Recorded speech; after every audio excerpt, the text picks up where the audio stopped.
Assalamualaikum warahmatullahi wabarakatuh. Salam sejahtera untuk kita semua.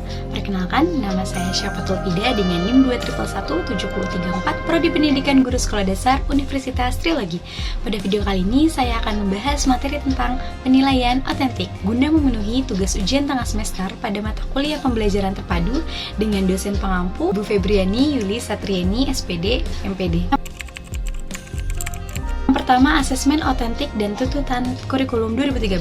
Penilaian otentik ini memiliki relevansi yang kuat terhadap pendekatan ilmiah dalam pembelajaran sesuai dengan tuntutan kurikulum 2013. Hal ini dikarenakan asesmen semacam ini itu mampu menggambarkan peningkatan hasil belajar peserta didik, baik dalam rangka mengobservasi, menalar, mencoba, membangun jejaring, dan lain-lain. Asesmen otentik ini cenderung fokus pada tugas-tugas kompleks atau kontekstual, memungkinkan peserta didik ini untuk menunjukkan kompetensi mereka dalam pengaturan yang lebih otentik.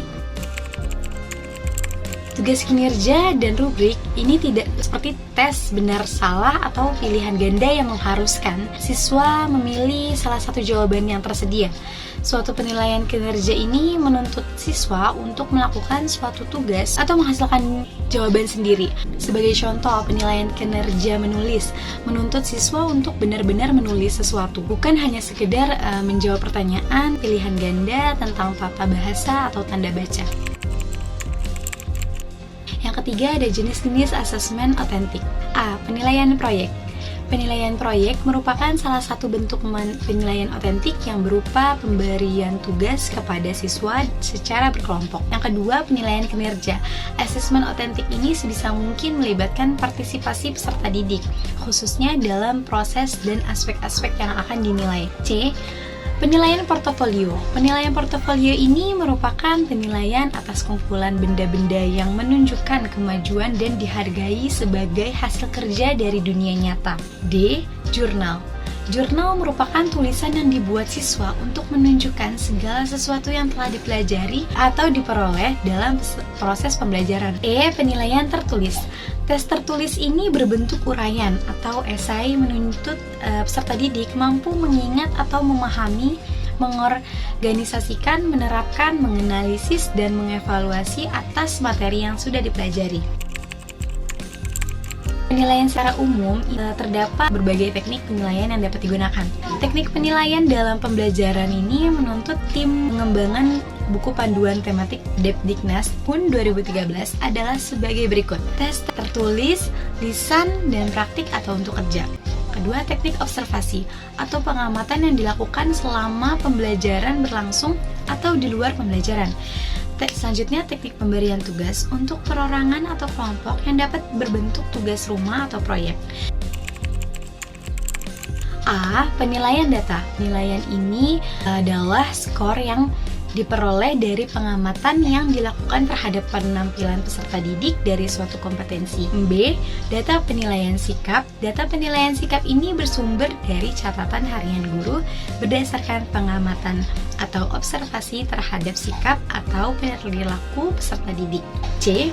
Data penilaian tertulis. Data penilaian tertulis adalah skor yang diperoleh peserta didik dari hasil berbagai tes tertulis yang diikuti peserta didik. D. Data penilaian proyek. Ini meliputi skor yang diperoleh dari tahap-tahap perencanaan atau persiapan, pengumpulan data, pengelolaan data, dan penyajian data atau laporan. E. Data penilaian produk. Data penilaian produk ini diperoleh dari 3 tahap, yaitu tahap persiapan, tahap pembuatan atau produk, 3 tahap penilaian atau operasial. F.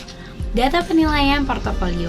Data penilaian portofolio ini peserta didik dasarkan dari hasil kumpulan informasi yang telah dilakukan oleh peserta didik selama pembelajaran berlangsung. B. Data penilaian diri. Data penilaian diri ini adalah data yang diperoleh dari hasil penilaian tentang kemampuan, kecakapan, atau penguasaan kompetensi tertentu yang dapat dilakukan oleh peserta didik itu sendiri untuk menentukan apakah peserta didik ini telah berhasil menguasai suatu kompetensi dasar yang mengacu ke indikator Apabila nilai peserta didik untuk indikator pencapaian sama atau lebih besar dari kriteria ketuntasan, dapat dikatakan bahwa peserta didik itu telah menuntaskan indikator itu. Apabila semua indikator telah tuntas, dapat dikatakan peserta didik telah menguasai kompetensi dasar bersangkutan. Yang pertama, ada bagi peserta didik yang memerlukan remedial, guru itu harus percaya bahwa setiap peserta didik ini dalam kelasnya mampu mencapai kriteria ketuntasan setiap kompetensi jika peserta didik dapatkan bantuan yang tepat. B. Bagi peserta didik yang memerlukan pengayaan. Pengayaan ini dilakukan bagi peserta didik yang memiliki penguasaan lebih cepat dibandingkan peserta didik lainnya atau peserta didik yang mencapai ketuntasan belajar ketika sebagian besar peserta didik lain belum. C. Bagi guru. Guru dapat memanfaatkan hasil penilaian untuk perbaikan program dan kegiatan pembelajaran. Dan keempat, bagi kepala sekolah, hasil penilaian dapat digunakan kepala sekolah untuk menilai kinerja guru dan tingkat keberhasilan peserta didik. Sekian dari penjelasan materi penilaian otentik pada ujian tengah semester kali ini.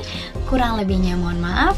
Wassalamualaikum warahmatullahi wabarakatuh.